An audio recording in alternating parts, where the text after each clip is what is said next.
Vetë fjala iman apo besim faktikisht do thot paqe dhe qetësi, do thot siguri.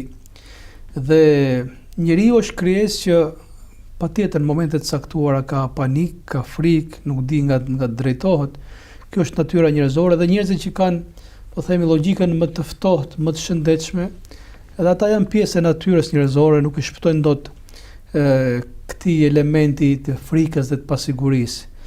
Mirë po besimi duke qenë si burimi i paqes dhe i qetësisë, duke qenë se besimi e lidh njeriu me ato që është mbi kapacitetet e tij, e lidh me Zotin, dhe Zoti është burimi i paqes, është burimi i qetësisë. Ai merr vendime duke u bazuar në këtë besim, apo duke ndjerë këtë qetësi dhe këtë rehati shpirtërore që ai jep Zoti nëpërmjet besimit, merr vendime që të tjerët çuditen.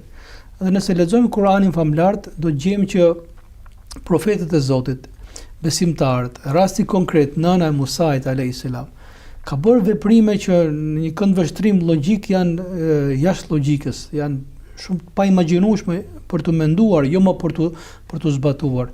Por të gjitha historitë profetike në momente të caktuara janë histori që nuk kanë logjika, shkon dhe ndalet. Mirë po Zoti na i tregon pikërisht këto histori për të na treguar që kur njeriu qetësohet tek caktimi i Zotit, qetësohet tek ajo që Zoti ka zgjedhur, lindin ato që mund quhen dhe mrekulli.